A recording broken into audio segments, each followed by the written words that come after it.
ഈ സർക്കാരിൻ്റെ ആദ്യത്തെ 10 പ്രയോറിറ്റികളിൽ പോലും വിദ്യാഭ്യാസം എന്ന കാര്യം ഇല്ല എന്ന് വേദനയോടുകൂടി പറയാൻ ആഗ്രഹിക്കുന്നു.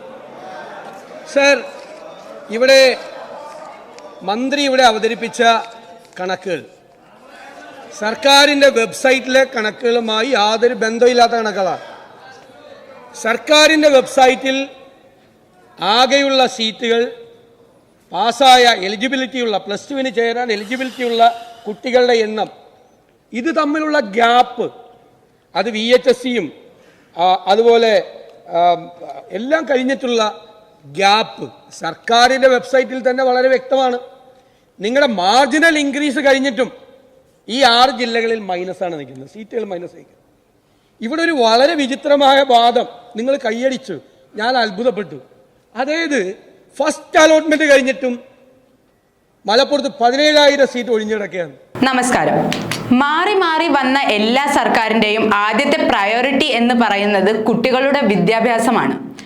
ദൗർഭാഗ്യവശാൽ നമ്മുടെ ഇപ്പോഴത്തെ സർക്കാരിൻ്റെ ആദ്യത്തെ 10 പ്രയോറിറ്റികളിൽ പോലും വിദ്യാഭ്യാസം എന്നൊന്നില്ല. വിദ്യാഭ്യാസ വകുപ്പിന്റെ പിടിപ്പുകേട് തുറന്നു കാട്ടി VD സതീശൻ. മന്ത്രി അവതരിപ്പിച്ച കണക്കുകൾ സർക്കാരിന്റെ വെബ്സൈറ്റിലെ കണക്കുകളുമായി യാതൊരു ബന്ധവും ഇല്ലാത്ത കണക്കുകളാണ്. സത്യങ്ങൾ പറയുന്നത് ഇഷ്ടപ്പെടാതെ ഇടയ്ക്ക് കയറിയ ശിവൻകുട്ടിയെ വലിച്ചു കീറി ഭിത്തിയിലൊട്ടിച്ച് VD സതീശൻ. മാറി മാറി വന്ന എല്ലാ സർക്കാരുകളുടെയും ഫസ്റ്റ് പ്രയോറിറ്റി എന്ന് പറയുന്നത് കുട്ടികളുടെ വിദ്യാഭ്യാസമാണ്. ദൗർഭാഗ്യവശാൽ ഈ സർക്കാരിൻ്റെ ആദ്യത്തെ 10 പ്രയോറിറ്റികളിൽ പോലും വിദ്യാഭ്യാസം എന്ന കാര്യം ഇല്ല എന്ന് വേദനയോടുകൂടി പറയാൻ ആഗ്രഹിക്കുന്നു. സർ, ഇവിടെ മന്ത്രി അവതരിപ്പിച്ച കണക്കുകൾ സർക്കാരിൻ്റെ വെബ്സൈറ്റിലെ കണക്കുകളുമായി യാതൊരു ബന്ധമില്ലാത്ത കണക്കുകളാണ്. സർക്കാരിൻ്റെ വെബ്സൈറ്റിൽ ആകെയുള്ള സീറ്റുകൾ പാസ്സായ എലിജിബിലിറ്റിയുള്ള +2 ചേരാൻ എലിജിബിലിറ്റിയുള്ള കുട്ടികളുടെ എണ്ണം, ഇത് തമ്മിലുള്ള ഗ്യാപ്പ്, അത് VHSCയും അതുപോലെ എല്ലാം കഴിഞ്ഞിട്ടുള്ള ഗ്യാപ്പ് സർക്കാരിൻ്റെ വെബ്സൈറ്റിൽ തന്നെ വളരെ വ്യക്തമാണ്. നിങ്ങളുടെ മാർജിനൽ ഇൻക്രീസ് കഴിഞ്ഞിട്ടും ഈ 6 ജില്ലകളിൽ മൈനസാണ് നിൽക്കുന്നത്, സീറ്റുകൾ മൈനസ് നിൽക്കുന്നത്. ഇവിടെ ഒരു വളരെ വിചിത്രമായ വാദം നിങ്ങൾ കൈയടിച്ചു, ഞാൻ അത്ഭുതപ്പെട്ടു. അതായത് ഫസ്റ്റ് അലോട്ട്മെന്റ് കഴിഞ്ഞിട്ടും മലപ്പുറത്ത് 17,000 സീറ്റ് ഒഴിഞ്ഞിടക്കുകയാണ്. ഫസ്റ്റ് അലോട്ട്മെന്റ് എന്തുകൊണ്ടാണ് അത് ഒഴിഞ്ഞു കിടക്കുന്നത്? നിങ്ങളോട് ഞങ്ങൾ പല പ്രാവശ്യം ഇവിടെ ആവർത്തിച്ച് പറഞ്ഞിട്ടുണ്ട്, നിങ്ങൾ സ്റ്റേറ്റ് യൂണിറ്റായി എടുക്കല്ലേ, താലൂക്ക് യൂണിറ്റായി എടുക്കണം. നിങ്ങൾ പൊന്നാനി താലൂക്കിൽ താമസിക്കുന്ന ഒരു പാവപ്പെട്ട കുട്ടിക്ക് ഏറനാട് താലൂക്കിലുള്ള ഒരു സ്കൂളിൽ അഡ്മിഷൻ കിട്ടിയാൽ ചേരാൻ പറ്റുമോ? നിലമ്പൂരുള്ള ഒരു സ്കൂളിൽ അഡ്മിഷൻ കിട്ടിയാൽ പൊന്നാനിയിലുള്ള തൃശ്ശൂർ അതിർത്തിയിലാണ്, മറ്റത് വയനാട് അതിർത്തിയിലാണ് കിടക്കുന്നത്. പൊന്നാനിയിൽ താമസിക്കുന്ന ഒരു പാവപ്പെട്ട ഒരു സാധാരണ കുടുംബത്തിലൊരു കുട്ടിക്ക് നിലമ്പൂർ അഡ്മിഷൻ കിട്ടിയാൽ പോകാൻ പറ്റുമോ? കുറച്ചുകൂടി എളുപ്പത്തിൽ ചോദിക്കാൻ, ഞാൻ ചെറിയങ്കീര് താലൂക്കിൽ പഠിക്കുന്ന ഒരു പാവപ്പെട്ട കുട്ടിക്ക് ഇവിടെ നെയ്യാറ്റിങ്കര താലൂക്കിൽ അഡ്മിഷൻ കിട്ടിയാൽ പോകാൻ പറ്റുമോ? ബഹുമാനപ്പെട്ട പ്രതിപക്ഷ നേതാവ്, കഴിഞ്ഞ പ്രാവശ്യം നമ്മൾ ചർച്ച ചെയ്തതിൻ്റെ അടിസ്ഥാനത്തിൽ താലൂക്ക് അടിസ്ഥാനത്തിൽ ബഹുമാനപ്പെട്ട മുഖ്യമന്ത്രിയുടെ കൂടി നിർദ്ദേശപ്രകാരം ഒരു സർവേ നടത്തി അതിൻ്റെ അടിസ്ഥാനത്തിലാണ് ഈ ബാച്ച് ഷിഫ്റ്റ് നടത്തിയിട്ടുള്ളത്. അത് ഞാൻ അങ്ങനെ അറിയിക്കുക. പക്ഷേ മലപ്പുറം പോലുള്ളൊരു ജില്ലയിൽ ടോട്ടൽ നമ്പർ ഓഫ് സീറ്റ്സും വിജയിച്ച കുട്ടികളുടെ എണ്ണവും തമ്മിൽ വല്ലാതെ മൈനസ് നിൽക്കുന്ന ഒരു ജില്ലയിൽ എന്തുകൊണ്ടാണ് ഫസ്റ്റ് അലോട്ട്മെന്റ് കഴിഞ്ഞിട്ട് 17,000 സീറ്റുകൾ ഒഴിഞ്ഞു കിടക്കുന്നത് എന്ന് ആലോചിക്കാനുള്ള യുക്തിയുള്ള ആരും ഈ വിദ്യാഭ്യാസ വകുപ്പിലില്ലേ? എന്നിട്ട് പറയാണ് അത്രയും സീറ്റ് ഒഴിഞ്ഞു കിടക്കുക. ഇപ്പം മന്ത്രി പറയുന്നത് കേട്ടാൽ മലബാറിലെ 6 ജില്ലയിലും ബാക്കി കിടക്കുന്ന സീറ്റ് കൊണ്ടുപോയി എവിടെ കൊണ്ടുപോയി വെക്കുമെന്ന സംശയം. ബാക്കി കിടക്കാണ് സീറ്റ്. എത്ര ആയിരം സീറ്റാണ് അങ്ങയുടെ ആദ്യത്തെ അങ്ങ് അവതരിപ്പിച്ചപ്പോൾ പറഞ്ഞ ഓരോ ജില്ലയിലും സീറ്റ് ബാക്കി കിടക്കുന്നതിന്റെ എണ്ണം മുഴുവൻ കൂടി വെച്ച് കഴിഞ്ഞാൽ എത്ര സീറ്റാണ്? അങ്ങനെയാണെങ്കിൽ അടുത്ത കൊല്ലം എന്തിനാ മാർജിനൽ സീറ്റ് വർദ്ധിപ്പിച്ചത്? ഇത്രയും സീറ്റ് ബാക്കി കിടക്കുന്നുണ്ടെങ്കിൽ അങ്ങ് എല്ലാ ജില്ലയിലും പറഞ്ഞത് എന്താ? ഇതെല്ലാം കഴിയുമ്പോൾ ബാക്കി സീറ്റിന്റെ എണ്ണം വരുമെന്നാണ് പറഞ്ഞത്. 5,000 മുതൽ 10,000 വരെ സീറ്റ് ഓരോ ജില്ലയിലും ബാക്കി വരുമെന്നാണ് പറഞ്ഞത്. അങ്ങനെ 5,000 മുതൽ 10,000 വരെ സീറ്റ് ഈ മലബാറിലെ 6 ജില്ലയിലും ബാക്കി വരുമെങ്കിൽ എന്തിനാണ് 30% മാർജിനൽ ഇൻക്രീസ് വിദ്യാഭ്യാസ വകുപ്പ് കൊടുത്തത്? പരസ്പര വിരുദ്ധമാണ്. അങ്ങയുടെ സ്റ്റാറ്റിസ്റ്റിക്സും യാഥാർത്ഥ്യവും തമ്മിൽ പരസ്പര വിരുദ്ധമാണ്. നിങ്ങൾ കൊടുത്തത് നിങ്ങൾക്കറിയാം. 30% മാർജിനൽ സീറ്റ് കൊടുത്തത് ഈ സീറ്റുകളുടെ ഗ്യാപ്പ് ഉണ്ട് എന്നറിയാം. എന്നിട്ട് ഗ്യാപ്പില്ല എന്ന് വാദിക്കുകയാണ്. ഗ്യാപ്പില്ല എന്ന് വാദിക്കുകയും ബാക്കി സീറ്റുകൾ ഒഴിഞ്ഞു കിടക്കുകയും ചെയ്യുമെന്ന് പറയാം. ഒഴിഞ്ഞു കിടക്കുന്ന ജില്ലയിൽ എല്ലാ അഡ്മിഷനും കഴിയുമ്പോൾ 5000-ഉം 10,000-ഉം സീറ്റുകൾ ഒഴിഞ്ഞു കിടക്കുന്ന ജില്ലയിൽ എന്തിനാണ് 30% മാർജിനൽ ഇൻക്രീസ് കൊടുത്തത്? ഈ മാർജിനൽ ഇൻക്രീസ് ഇവിടെ ശ്രീ ഷംസുദ്ദീൻ വളരെ ഭംഗിയായിട്ട് പറഞ്ഞു. 40 അധ്യാപക വിദ്യാർത്ഥി അനുപാതം, ഇനി 50 ആയിക്കോട്ടെ. 30% ഇൻക്രീസ് വരുമ്പോൾ ഇവിടെ പറഞ്ഞല്ലോ 65 മുതൽ 75 വരെ കുട്ടികൾ ചില ക്ലാസ്സുകളിൽ വരിക. 75 കുട്ടികളെ വെച്ച് എങ്ങനെ പഠിപ്പിക്കും? സമ്മേളനമാണോ?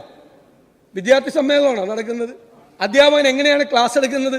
മാത്രമല്ല ആ ഏജ് ഗ്രൂപ്പിൻ്റെതായ ചില പ്രത്യേകതകൾ കൂടിയുണ്ട് ഇല്ലേ?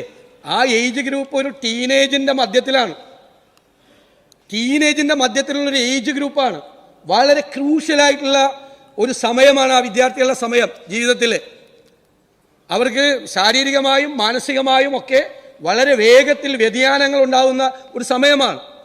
മാത്രമല്ല അതൊരു ജംഗ്ഷനാണ് +2 എന്ന് പറയുന്നത്. ഒരു വളരെ പ്രധാനപ്പെട്ട ഒരു പ്രൊഫഷനിലേക്ക് വേറൊരു പ്രധാനപ്പെട്ട സ്ഥലത്തേക്ക് ആൾ പോകണം എന്ന് തീരുമാനിക്കുന്ന വിദ്യാർത്ഥി ജീവിതത്തിലെ ഏറ്റവും പ്രധാനപ്പെട്ട ഒരു ജംഗ്ഷനാണ് +2 എന്ന് പറയുന്നത്.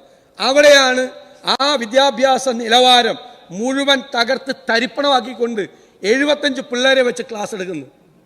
എവിടെ പോകും നമ്മുടെ ഹയർ എഡ്യൂക്കേഷൻ? ഹയർ എഡ്യൂക്കേഷൻ്റെ സ്ഥിതി എന്തായിരിക്കും? ഒരുമാതിരി കേരളത്തിൻ്റെ ചരിത്രത്തിൽ ഹയർ സെക്കൻഡറി, പ്രത്യേകിച്ച് ഗവൺമെൻറ് ഹയർ സെക്കൻഡറി ഉണ്ടായപ്പോൾ നിരവധി ഗവൺമെൻറ് ഹയർ സെക്കൻഡറി സ്കൂളുകൾ നല്ല സ്റ്റാൻഡേർഡായി ഈ സെക്കൻഡറി ബാച്ചുകൾ വന്ന സംസ്ഥാനമാണ് കേരളം. വളരെ ഹൈ സ്റ്റാൻഡേർഡിലേക്ക് വന്ന പല ഗവൺമെൻറ് സ്കൂളുകളും വലിയ പെർഫോമൻസ് നമ്മുടെ സംസ്ഥാനത്ത് നടത്തുകയാണ്. എയ്ഡഡ് മേഖലയിലെ സ്കൂളുകളും മോശമല്ലാതെ നിൽക്കുകയാണ്. +2 എഡ്യൂക്കേഷന് കേരളത്തിൽ വളരെയധികം പ്രത്യേകതകളുള്ള ഒരു സംസ്ഥാനമാണ്. അവിടെയാണ് ഈ 5-6 ജില്ലകളിൽ, നമുക്കറിയാമല്ലോ ഇപ്പോൾ ഏറ്റവും കൂടുതൽ കുട്ടികൾ ഹയർ എഡ്യൂക്കേഷനൊക്കെ പോകുന്ന ജില്ലകളിലാണ്. ഒരു കാലത്ത് വിദ്യാഭ്യാസപരമായി പിന്നോക്കം നിൽക്കുകയും എന്നാൽ കഴിഞ്ഞ 1/4 നൂറ്റാണ്ട് കൊണ്ട് അത്ഭുതകരമായ വേഗത്തിൽ, വിസ്മയകരമായ വേഗത്തിൽ വിദ്യാഭ്യാസ രംഗത്ത് മുന്നോക്കം വരികയും ചെയ്ത ജില്ലകൾ കൂടിയാണ്. നമ്മൾ ശ്രദ്ധിക്കണം. ഇപ്പോൾ നമ്മൾ ഇന്ത്യയിലെ ഏറ്റവും പ്രശസ്തമായ ക്യാമ്പസുകളിൽ ചെന്നാൽ ഈ ജില്ലകളിൽ നിന്ന്, പ്രത്യേകിച്ച് കേരളത്തിൽ നിന്ന്, പ്രത്യേകിച്ച് ഈ ജില്ലകളിൽ നിന്നുള്ള കുട്ടികൾ ധാരാളമായി പഠിക്കുന്നു.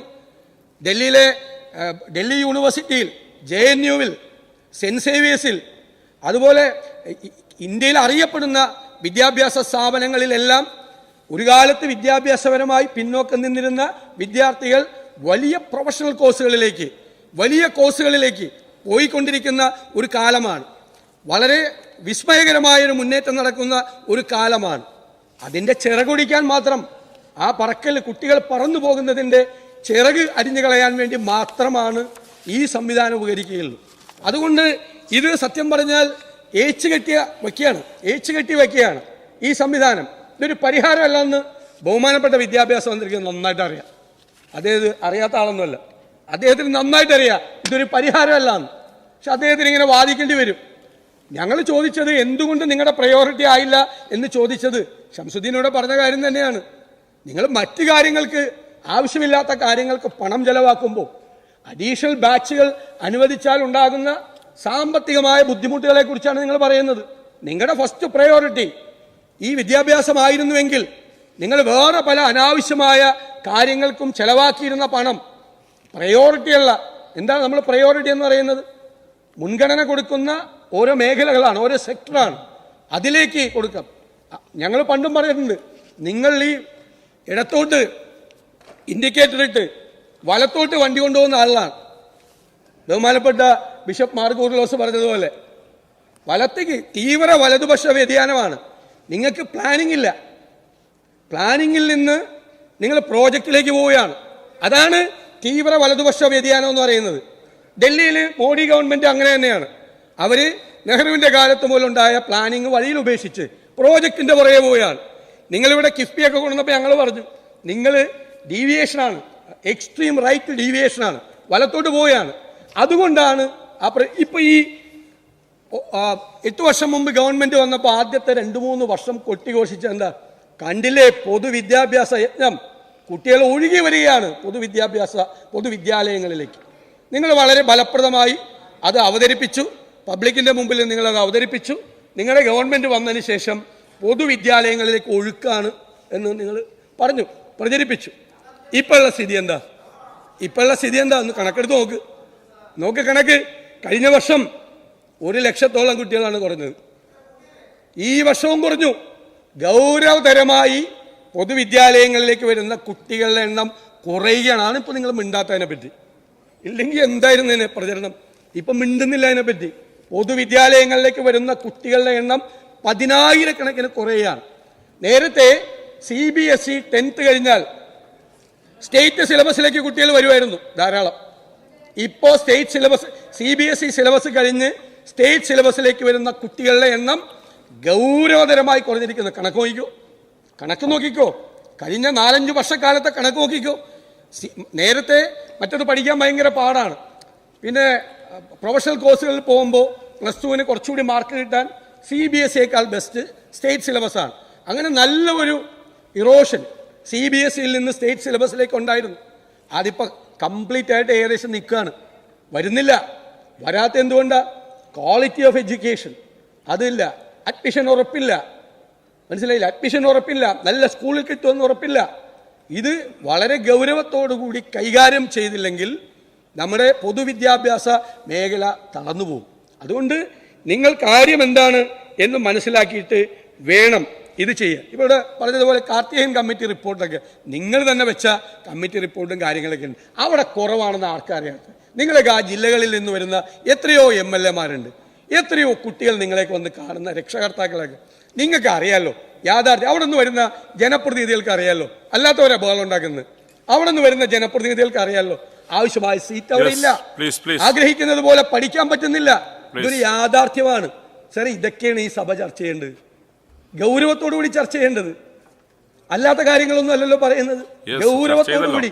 ഇത് നമ്മുടെ ഒരു കൾച്ചറുണ്ട്, നമ്മുടെ ഗവൺമെന്റുകൾ കൊടുത്തിരുന്ന ഒരു ട്രസ്റ്റ് ഉണ്ട്, ഏറ്റവും കൂടുതൽ കൊടുത്തിരുന്ന. അത് നിങ്ങൾ ഇല്ലാതാക്കുന്നു എന്ന് സങ്കടത്തോടുകൂടി പറയേണ്ടി വരും. അസാധ്യമെന്ന് കരുതുന്നത് ഇനി സാധ്യമാകും. ഹാട്രിയിലൂടെ Hatri hair transplant and PRP clinic.